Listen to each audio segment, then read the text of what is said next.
আপনাদের যদি কোনো প্রশ্ন থাকে কিছু থাকে সেগুলো জিজ্ঞাসা করতে পারেন, কিন্তু প্রথমেই তো অনেক প্রশ্ন করলে ক্রিটিক্যাল প্রশ্ন করলে কিন্তু আমি এখনই উত্তর দিতে পারবো না। একটা প্রশ্ন করতে চাচ্ছিলাম, কারণ যে আমি দৈনিক বাংলা পত্রিকার জেলা প্রতিনিধি সেলিম আহমেদ আলী। নাম যে ব্যাপক যানজট, আগে নাম যে ট্রাফিক ব্যবসা কত 80 টাকা 100 টাকা ডেলি, এই অনিয়ম দুর্নীতি দূর করা নবাগত পুলিশ সুপারের জরুরি দরকার। আর এই যানজটের কারণে মন্ডপাড়া থেকে চাষরা আসা পর্যন্ত যেহেতু সমস্ত অফিসগুলি কেন্দ্রবিন্দু হচ্ছে চাষরামুখী, আসতে আধা ঘন্টা 40 মিনিট সময় লাগে 5 মিনিটের রাস্তায়। এই বিষয়টা একটু জরুরি ভিত্তিতে দেখা দরকার। ধন্যবাদ আপনাকে।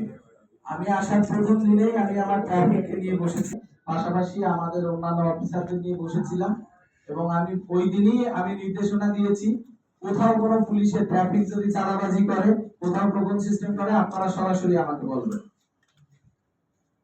এই পুরানো পুলিশিং এখানে চলবে না, আমি খুব দৃঢ়ভাবে এটা বললাম। এবং এখানে আমরা যানজট নিরসনের জন্য যা যা করার আমরা চেষ্টা করব। সবই যে আমরা পারবো তা না, এখানে আমার দেখা যাচ্ছে অনেক কিছুই থাকে, সেগুলো আমরা দেখি। আপনাদেরও সহযোগিতা থাকুক, নারায়ণগঞ্জবাসীর যদি সার্বিক সহযোগিতা থাকে, অবশ্যই যানজট নিরসন করা সম্ভব হবে।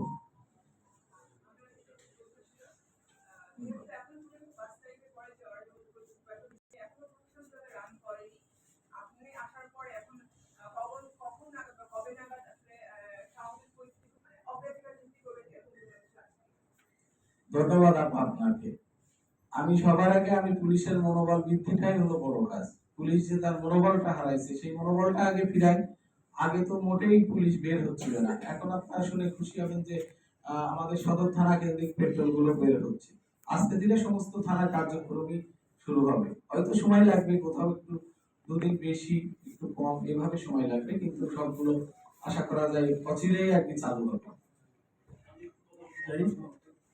আসলে আমাদের নারায়ণগঞ্জে বা সারা দেশে যে বৈষম্য বিরোধী আন্দোলন, এই আন্দোলনের পরে বর্তমানে নারায়ণগঞ্জের সাংবাদিকরা যে টানাবাজি যে মামলা হচ্ছে, ওই মামলায় অনেক সাংবাদিকের নামও আসছে।